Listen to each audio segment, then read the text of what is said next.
ni warning si Jesus, o di man ni warning siguro, murag kamatuuran man nga naay gipahibalo sa amahan, gipadayag niya ngadto sa mga way kahibalo, mga way inunta, mga way grado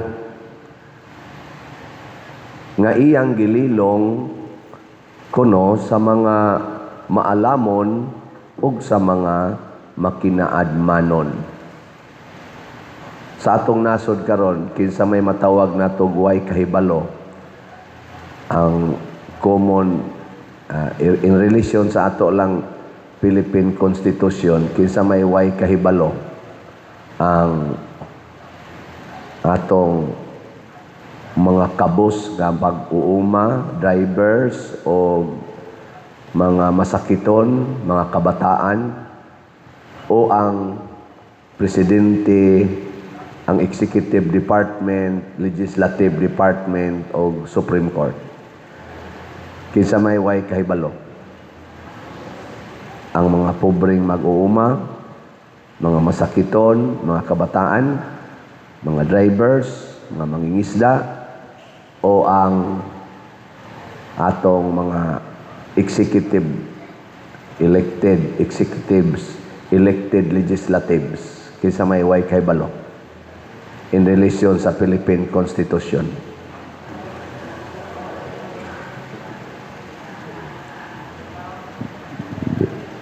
Sige, yaw-yaw lang mo diha.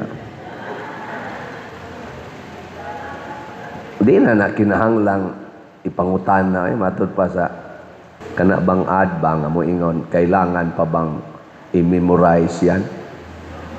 Napa ba na ron? Oh, kay bao natadaan na kana sila na elected, na appointed tungod kay naa sila, maalamon sila. Pero kinsa maroy dagko kayo gikawat sa atong gobyerno, ang mga driver, ang mga mag-uuma, ang mga mangingisda, ang mga estudyante, ang mga masakiton, o kanang mga elected, appointed nga na as executive o sa legislative. Di na sa nakinahanglang ipangutana. Sila mo'y dagko kayong kawatan. Og maunay naigo diri sa unang pagbasa, niingon ang Ginoo, gigamit na kong Assyria, isip bunal, aron silutan ang mga tao nga akong gustong silutan. Pero ang Assyria niingon naman hinoon, ako maoy nagbuot tungod ni sa akong kusog ug sa akong kaalam. Mao nang gikawatan niya ang mga tao, ang mga nasod, iyang gipangkuha, ang wa gisugo sa Ginoo iya nang gibuhat kay siya nay magbuot. Niingon dayon ng Ginoo, bantay ka nako Assyria. Basig nalimot kang ako mo'y nagkupot nimo, imbis nga ibunal ti ka, isugnod ti kas kayo. Hagda kag kahoy ba? Nya bunal. Bunal nimo, di mo igo sa imong bunalan, ari mo igo sa imong tuhod. Unsa may imong buhaton anang bunala? Ikaw may nagkupot. Iglatos gyud nimo, di gyud mo igo dito, ari gyud sa imong tuhod, usay maigo sa imong liog. Unsa may imo anang buhaton anang bunala? Kinahanglan pag gina niyo muhilom pag mo ana. Tagud-tagura na. Isugnod na kayo. Pangitag laing bunal katong inigana nimo, muigo gyud imong gustong bunalan. Mao nang niingon ang Ginoo, dili man magpagarbo ang bunal kay nakabunal siya. Sama sad sa gabas, dili magpagarbo nga nakaputol siya kahoy o puthaw. Ang martilyo sad o maso, di sad makapagarbo nga siya nagpulpog o siya nagpaduot sa lansang nga iyang gidukdok. Instrumento ra siya. Nga lingi ay mong tupad. Ina bunal ra ka. Ina ba? Ina bunal ra ka, instrumento ra ka Ginoo. Kanang naong nimo gigamit unta nas Ginoo aron isangyaw ang maayong balita. Imo naman noong gigamit imong naong aron isangyaw ang imong abilidad nga kamao kang mo color sa imong buhok, nga maayo kang mo kiskis sa imong ug mo badli sa imong kilay, nga maay kay kang mo paputi anang naong nimo. Mura naman noog ang imo namang naong ang imong gisangyaw, di naman ang naong sa Ginoo. Imo namang gisumpayan imong pilok ana imong ngabil diha lain-lain na lang imong ipamutang hasta imong mga kuko imo na pansumpayan ana mga plastic na ang gisumpay. Basig nalimot ka nga ang tumong untaan ng imong lawas para na pagsangyaw. Kanang imong ka-bright sama ni San Buenaventura, Saint Bonaventure, bright is tanan sama nilang San Agustin, San Ignacio of Loyola. Mga bright kaayo, St. Ambrose, St. Thomas Aquinas, o uban pa. Kanang ka-bright, gamiton din as Ginoo para mapadayag ang iyang kamatuoran. Dili ang pagtabon sa kamatuoran. Mga bright man ang naas atong executive, kasagaran ana, abot na ba kay bugo ana nila. Kanang labi na nang naas legislative. Mga bright na, samot nang naas Supreme Court. Pero kanang naas NBI, kanang naa diha sa BIR, o di ka kasud BIR kung sikog pang-apply ng BIR sa una, wag ko dawata. Ana, kanang naas customs, o ka mga bright ana, kanang naas LTO, ka mga bright ana nila. Kanang naa sa PNP, kanang naa mga CIDG, mga bright kay na sila, kanang naas ombudsman, kanang naas Department of Justice. Kanang nagdaan ng atong unsa na nga nang NI unsa na local government units DILG kana mga bright kay na sila di ka makasud dihag di ka bright pero karon naay NBI duha na ka NBI agents ang nibarog kunuhay nga motistigo nga doon nagigibuhat si BP Sara nga grave threat ngadto sa presidente mo nang kinahanglan siyang i-impeach kay grave threat sa atong national security katong iyang gisulti unya nagkontrata na gyud kuno siya og sa ilang version assassin aron mo gurgur sa presidente sa iyang asawa og sa speaker. Ang duha magsigi magingon I have no personal knowledge. I have no personal knowledge. Kung sabi ng imo, marites, hastang mga NBI, marites na. Investigative body mo sa atong nasod, elite investigative body, o no knowledge, niya, director pa yung kas NBI, regional director ba na?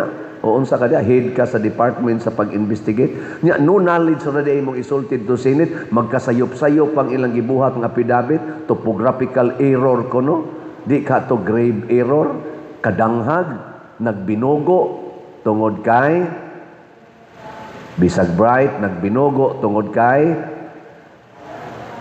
sa kwarta paslakan na ganig kwarta ang bakba sa usa ka bright nga tao din ana mo tingog magsangual na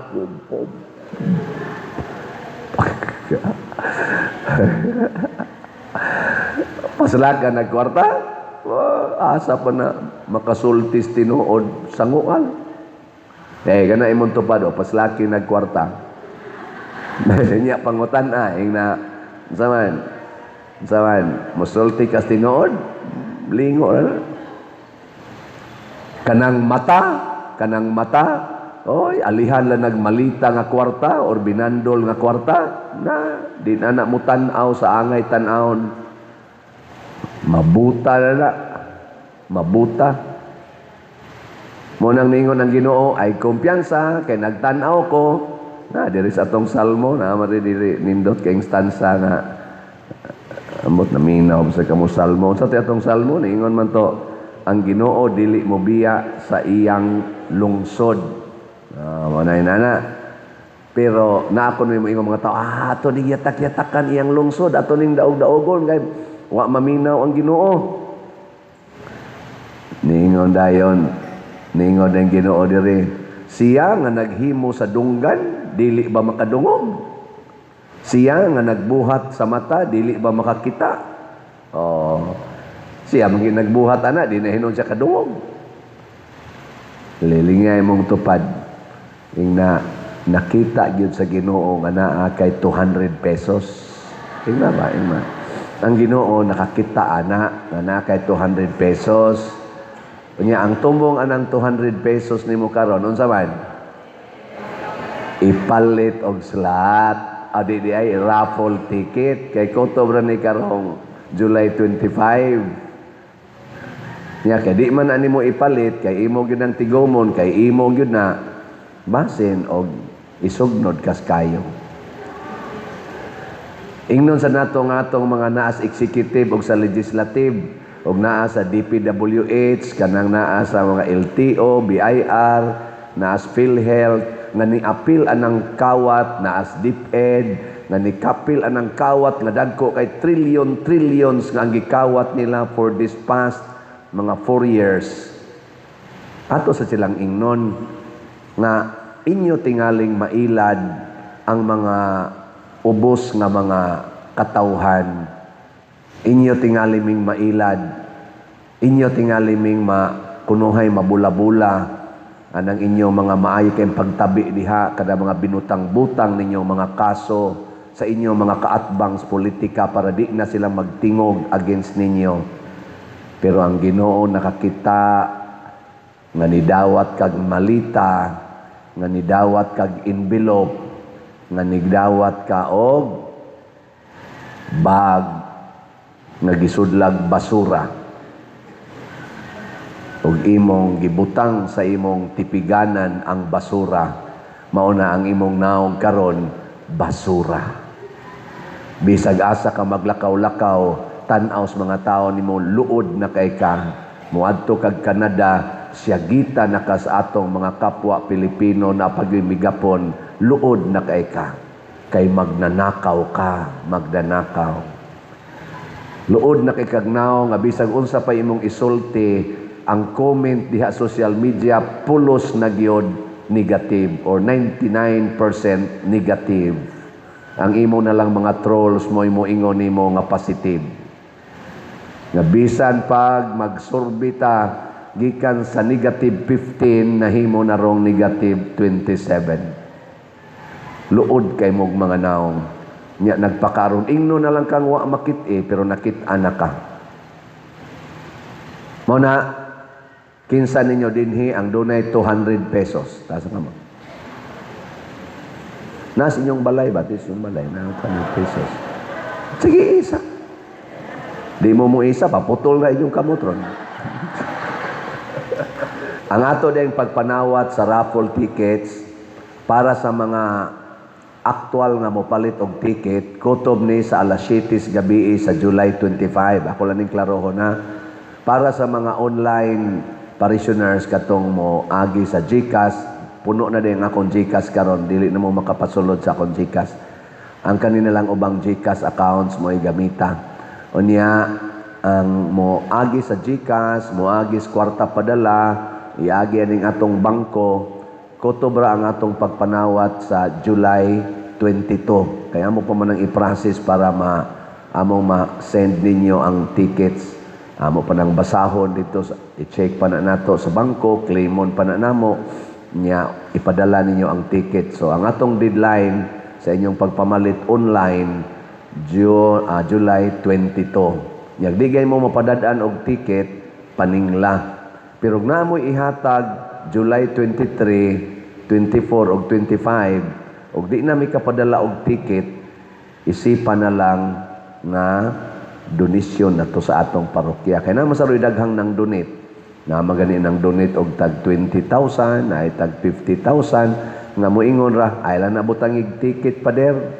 Praise the Lord, pakpaka na to sila be. Okay kayo. Kaya di biasa yun si kagsuwat anang ticket, no? Daghan kayo. Pero amo ginabuhaton.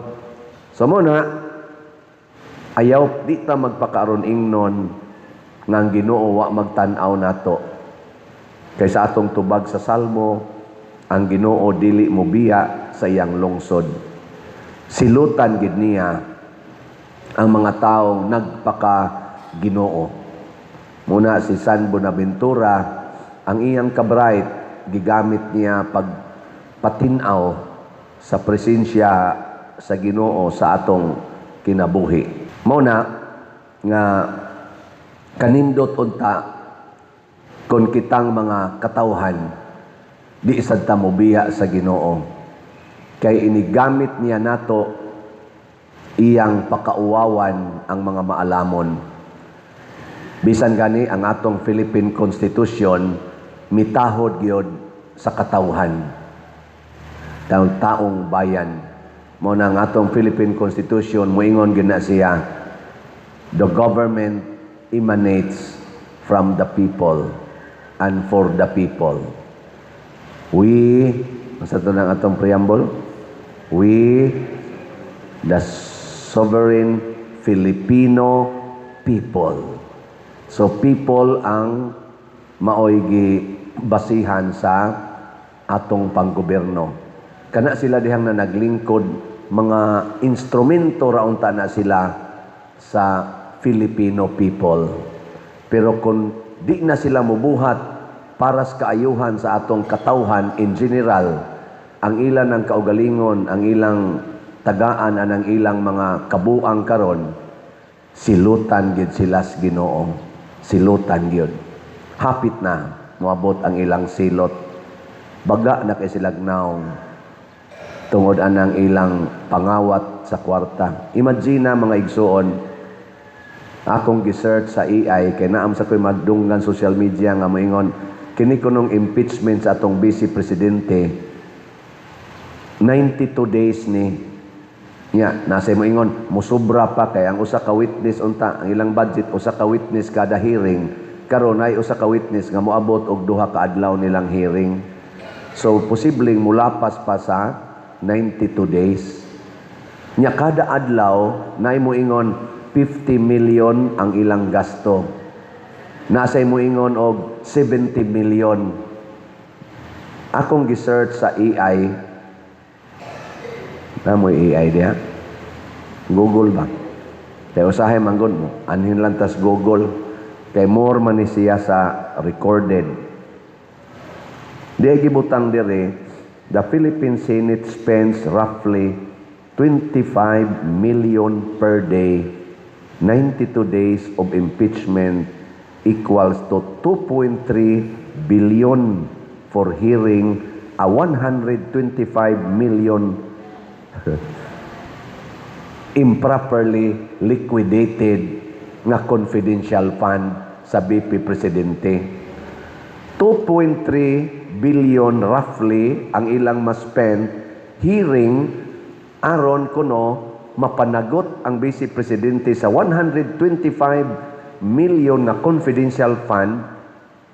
Nya doon na rin gibutang dire. Given the facts that BP already cleared by COA.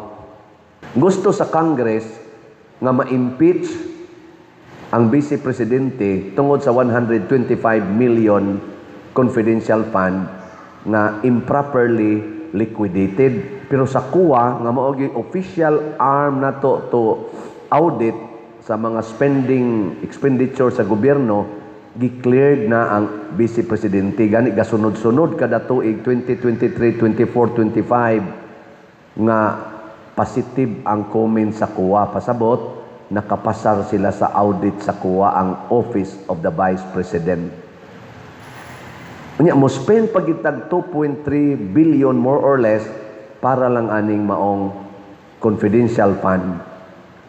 Mga igsuon, dako kay ning ilang panamas-tamas sa atong nasod aning mga tawhana.